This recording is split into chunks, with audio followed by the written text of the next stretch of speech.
Bag ভর্তি এত জামা কাপড় তুই নিজের টাকায় কিনলি?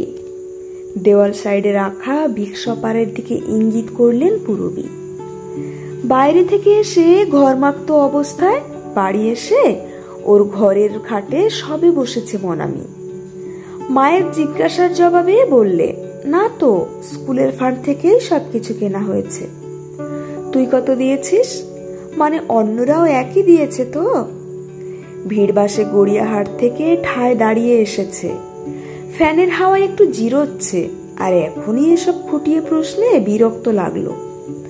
উফ মা, তোমার জেনে কি হবে? যার যেমন সামর্থ্য দিয়েছে, কে কম কে বেশি ওসব চলছেরা হিসাব দেখে না। ঘরের দরজা ছেড়ে কয়েক পা এগিয়ে এসে পূরবী বললেন, সারাদিন পরিশ্রম রোজগার করছিস, নিজের শখ আহ্লাদ মেটানোর জন্য কিছু তো জমাবি। কলেজে পড়াচ্ছি যখন সেভিংস নিশ্চয়ই করব, কিন্তু আলতু ফালতু শখের চেয়েও বেশি জরুরি সমাজের জন্য দায়িত্ব পালন করা। ওড়না দিয়ে গলার ঘাম মুছতে মুছতে বলল, রোদে ঘুরে কেনাকাটা করে ক্লান্ত লাগছে, এক গ্লাস শরবত করে নিয়ে এসো মা। ফ্রেশ হয়ে একটু রেস্ট নি, আধ ঘন্টা পরে আবার পড়তে চলে আসবে। মেয়ে এখন উপার্জনশীল হয়েছে, উপার্জনের টাকা কোথায় কিভাবে খরচ করবে সে ব্যাপারে খবরদারি করলে সংসারে শুকনো অশান্তি হয়। তাছাড়া ওরা যে কাজটা করছে আর তাতে ওর অমত করেনি, বরং পুঁথিগত শিক্ষাকে মানব ধর্ম পালনে বিতরণ করছে, এতে উনি গর্বিত হন। আর কথা না বাড়িয়ে পূরবী ঘর ছেড়ে চলে গেলেন। কলেজ থেকে ফিরতে প্রায় দিন মনামির সন্ধ্যা হয়ে যায়। তারপর টিউশন ব্যাচের স্টুডেন্টদের পড়ানোয় ব্যস্ত থাকে। ক্লাস 6 থেকে 10-এর 8-10 জন স্টুডেন্টকে পড়ায়। সাপ্তাহিক রুটিনে 5 দিন টিউশনের জন্য বরাদ্দ। একতলার দক্ষিণমুখ ছোট ঘরে টিউশন পড়ানোর ব্যবস্থা করেছে। 8:30 পৌনে 9টায় ওরা চলে গেল।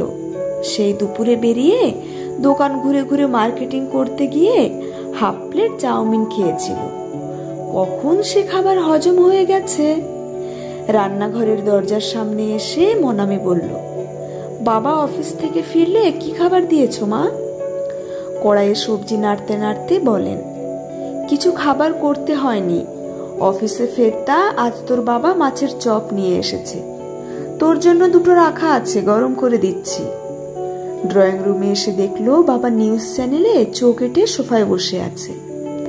মেয়ে পাশে বসতে সাউন্ড কমিয়ে গৌতমবাবু বলেন, সারাদিন খুব ব্যস্ততায় কাটলো তো? হ্যাঁ, কলেজে 2টো ক্লাস করিয়ে 2:30টার পরে বেরিয়ে চৈত্রশালের ভিড় ঠেলে কাপড় কেনা, আবার এসে টিউশন পড়ানো। একসাথে হাত পা মাথা মুখের পরিশ্রম হলো। শোন, আর একদিন মাকে সঙ্গে নিয়ে তোদের জামা কাপড় কিনে আনিস। ধুর, আমি কি ছোট আছি যে পয়লা বৈশাখে নতুন জামা পরতেই হবে? বরং তুমি আর মা গিয়ে তোমাদের পছন্দের পোশাক কিনে এনো, টাকা আমি দেব। ঘরে ঢুকতে ঢুকতে বাবা মেয়ের কথোপকথন কানে গেল পূরবীর। বললেন, হয়েছে হয়েছে, রোজগার করছিস বলে হাত খুলে খরচ করতে হবে না। তাছাড়া নতুন শাড়ি পরা নিয়ে আমি আদেকলাপনা করি না, তবে ভালোবেসে কেউ দিতে চাইলে না করব না। শেষ কথাটা স্বামীকে উদ্দেশ্য করে বললেন পূরবী।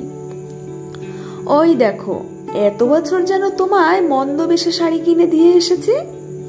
অবশ্য আমি মনে করি বৎসরকার পার্বণ বলে নয়, পোশাক দৈনন্দিনের প্রয়োজনীয় বস্তু। এই সেলের সুবিধে 2-1টা বেশি কেনাকাটা করে রাখা ভালোই। টি টেবিলে রাখা প্লেটে 2টো চপ, সঙ্গে টমেটো সস আর স্যালাড। একটা চপ তুলে আধখানা কামড়ে খেতে খেতে তর্জনী আর বুড়ো আঙুল জুড়ে বিশেষ মুদ্রায়, খুব ভালো টেস্ট বুঝিয়ে বাবার দিকে তাকিয়ে মনামি বলে, ছোটবেলায় মা জেঠিমার সঙ্গে সেলের বাজার ঘুরে নতুন জামা কিনতে যেতাম। তারপর বড় হয়ে লেখাপড়ার চাপ বাড়তে সময়ের অভাবে যেতে পারতাম না, মাই পছন্দ করে কিনে আনতো। মাঝের কতগুলো বছর পরে এবার স্কুলের ছাত্রীদের জামা কাপড় কিনে বেশ ভালো লাগলো।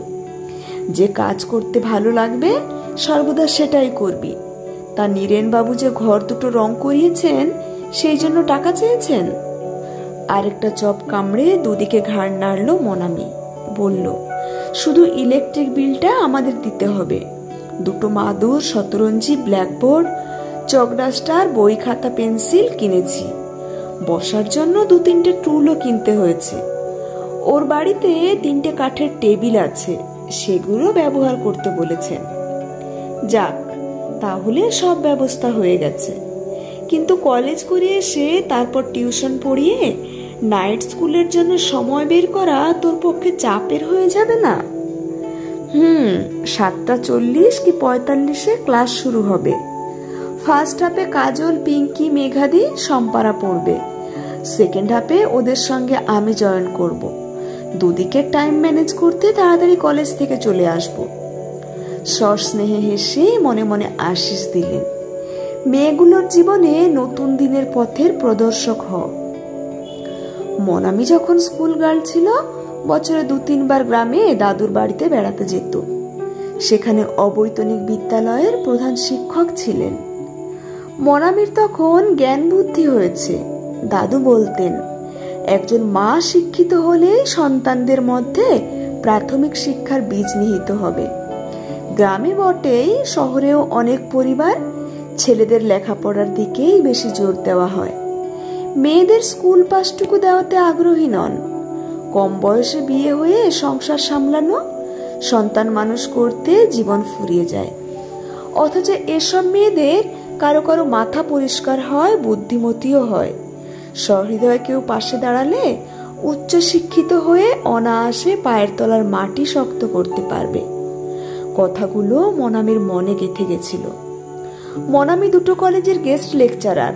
অবসর সময়ে সে বই পড়লে ঘর মুছতে এসে বিন্তি বারবার ওর দিকে তাকাতো। খেয়াল করে দেখতো আলমারিতে থরে থরে সাজানো বইগুলোর দেখে তৃষিত দৃষ্টিতে চেয়ে থাকে। একদিন জিজ্ঞেস করলে, দিদি, এসব মোটা বইগুলো পড়া খুব শক্ত? না না, সব বই বাংলায় লেখা, পড়তে পারলেই সহজ। ইচ্ছে করলে তুমি যে কোনো একটা বই নিয়ে পড়তে পারো। পড়ার যে খুব স্বাদ হয়, কিন্তু আমি তো পড়তে জানি নে গো দিদি। বিন্তি যে অক্ষর পরিচয়হীন তা কখনো বুঝতে পারেনি মনামি। বলল, তুমি পড়বে আমার কাছে? কখন পড়বো গো দিদি? সারাদিন তো কাজ করেই কেটে যায়। সন্ধ্যের পর কি করো? সংসারে টুকটাক কাজ তো থাকেই, রান্না বান্না সেরে নিয়ে টিভিতে সিরিয়াল দেখি। একটু ভেবে বলল, আচ্ছা, রাতের দিকে যদি পড়ানোর ব্যবস্থা করি, তুমি কি আসতে পারবে? বড় বড় চোখে তাকালো বিন্তি। এই বয়সে লেখাপড়া শেখা যায়? কেন যায় না? যার যেটা শিখতে মন চায় সেটা শেখার কোনো নির্দিষ্ট বয়স ও সময় হয় না, ইচ্ছেটাই আসল। প্রবল উৎসাহে বিন্তি বলেছিল, তুমি পড়ালে নিশ্চয়ই আসবো গো দিদি। হ্যাঁ, পড়াতেই পারি, কিন্তু এটা নিয়ে তোমার বাড়ির লোকেরা যদি অশান্তি করে তখন? সে তো করবেই দিদি। ধেড়ে বয়সে বই বলে পড়তে যাচ্ছি শুনলে শাশুড়ি মুখ ঝাড়টা দিতে ছাড়বে না। কিন্তু ওই যে বললে শেখার কোনো বয়স হয় না, অর্ধেক জীবন তো মুখ্যই রইলাম। এবার ঘর সংসারের কাজ ফেলে রেখে পড়তে আসবো। বিন্তির মনের তাগিদে শিখতে চাওয়ার ইচ্ছেকে বাস্তবায়িত করার ভাবনার পথ ধরেই এসেছিল নাইট স্কুলের আইডিয়া। পাড়ার কয়েকজন চাকরিজীবী মহিলা এবং বিশ্ববিদ্যালয়ের কিছু উৎসাহী ছাত্রীদের সঙ্গে আলোচনা করতে তারা এক কথায় সহমত জানালো। ঠিক হলো, অন্য কারো সাহায্য নেবে না, স্কুলের সব খরচ নিজেরাই ফান্ড করে বহন করবে। বিন্তি মারফত খবর পেয়ে আশেপাশের পাড়ার বিভিন্ন বয়সের ঠিকে কাজের মেয়েরা এই স্কুলে পড়তে আগ্রহ দেখিয়েছে। পাড়ার পৌর বাসিন্দা নীরেন সামন্ত এহেন একটা সাধু উদ্যোগে ওদের পাশে এগিয়ে এসেছেন। ওর বাড়ির একতলার 2টো ঘর নাইট স্কুলের জন্য ব্যবহার করতে দিয়েছেন। নতুন বছর শুরুর পরদিন মন্দিরে পুজো দিয়ে নাইট স্কুলের উদ্বোধন হলো। বিন্তির সঙ্গে আরো জনা 8 বৌঝিরা উপস্থিত হয়েছে স্কুল ঘরে। পরনে নতুন জামা, প্রত্যেকের হাতে খাতা, বই, স্লেট, পেন্সিল দেওয়া হলো এবং সঙ্গে 1 বাক্স মিষ্টি। সেদিন থেকেই একদল আগ্রহী শিক্ষার্থীর মনে জ্ঞানের আলো ছড়িয়ে দেওয়ার ব্রত সানন্দে গ্রহণ করল প্রকৃত শিক্ষিতরা। কলমে শাশ্বতী মুন্সী।